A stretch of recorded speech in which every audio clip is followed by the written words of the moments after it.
So while everyone was busy watching inflation numbers, elections, all the usual noise, something else was happening.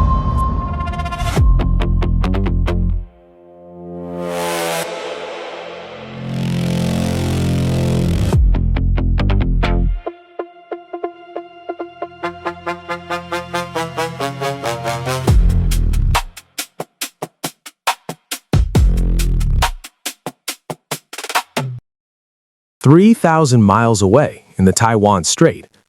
By the time markets opened on April 11th, Chinese aircraft had already crossed into Taiwan's defense zone again. Not once, not twice, again. And here's the part nobody caught. This wasn't invasion prep. It looked like pressure, it felt like pressure. But it was something else. Because the real shift right now, it's not about whether China invades Taiwan. It's about the fact they might not need to. Let's map this out, just for a second. Taiwan isn't just an island.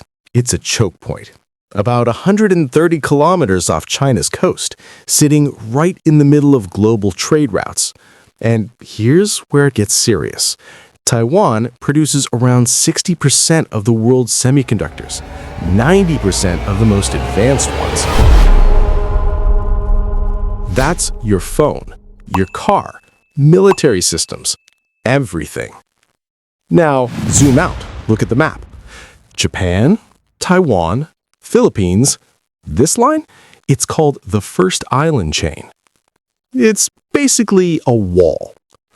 A wall that limits China's access to the Pacific. So here's what that actually means. As long as Taiwan stays outside China's control, China is contained. But if Taiwan changes status, that wall disappears. Now, historically, this goes back to 1949. Civil War ends, two governments, one claim. And since then, well, no resolution. Just tension. For decades, the assumption was simple. If China wants Taiwan, they invade. That assumption is outdated, because invasion is just one option. And it might not even be the smartest one. April 11th, 2026. Chinese aircraft entered Taiwan's air defense zone. Again. Now that alone, not shocking. Over 1,700 incursions last year. 1,700. But don't just look at the action. Look at the timing. These aren't random flights. This is pattern. They call it routine patrols. Routine. But it's not routine. It's normalization. Every flight, every incursion pushes the line a little further, until one day, there is no line. Now zoom out again. China's Navy, around 370 warships, largest in the world. 370. That's not defense, that's presence. And they're not just sailing around, they're rehearsing. Blockades, encirclement, strike coordination. Here's where the math changes. An invasion, hundreds of thousands of troops, massive logistics, high risk. Everyone sees it coming.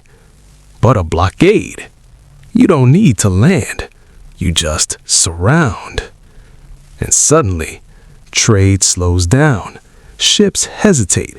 Insurance spikes. Markets react. $5 trillion of trade moves through that strait every year. 5 trillion. So yeah, on the surface, this looks like preparation for war. But look closer. This isn't reactive. This is calculated.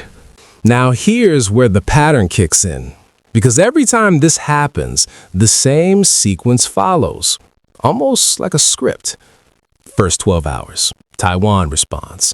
We're monitoring the situation. Not escalation, just acknowledgement. That's restraint. Next 24 hours. Allies move. Japan increases surveillance. U.S. naval assets shift position quietly. They call it routine presence. Of course they do. But these aren't random moves. These are signals. Signals that say, we see you, but also, we're not stopping you yet.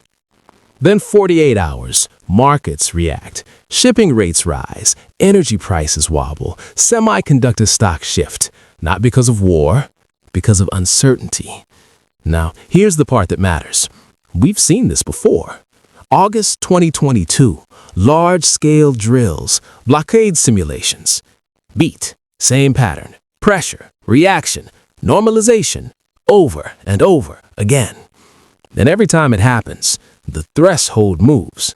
What used to be escalation becomes routine. So here's the part people struggle with. The U.S. policy here is called strategic ambiguity. Basically, maybe we defend Taiwan, maybe we don't. But here's the problem. That strategy works for invasions, not for slow pressure. Because the difference? Everything. An invasion forces a decision. A blockade, it stretches the decision. Days, weeks, months. And during that time, pressure builds. Economies react. Allies hesitate. According to defense analyses, a blockade could isolate Taiwan without triggering immediate war. That's the loophole. Now think about supply chains. The U.S. is trying to reduce dependence on Taiwan chips, but right now, Taiwan still dominates, still controls the most advanced production. So any disruption, not regional, global. Here's the gap. Official policy says deterrence, but deterrence is built for fast threats, not slow ones. And right now, the strategy isn't fast. It's slow. So this is where we are now, inside a window. Not hours, not days, years. China has the ability to increase pressure gradually, military, economic, political, without crossing the line. That window stays open as long as three things hold. No large-scale troop mobilization. Trade keeps flowing. U.S. policy stays ambiguous. Change one, everything shifts. If a full blockade begins, the choice becomes real. Enforce or accept. If U.S. policy becomes explicit, the balance changes. If Taiwan destabilizes internally, the timeline accelerates. And here's the thing. We don't control most of these variables, not even close. The only variable with partial control, policy. And policy takes time. And time is part of the strategy. So what do you watch? Three things. Naval positioning, shipping disruption, military posture shifts. If naval presence becomes constant, pressure increases. If shipping routes get restricted, that's escalation. If U.S. posture shifts beyond observation, the dynamic changes. Now watch carefully. If you see troop mobilization, timeline compresses. If you see economic restriction, pressure shifts. And if neither happens, the pattern continues. This isn't speculation. This is pattern. And the pattern is active.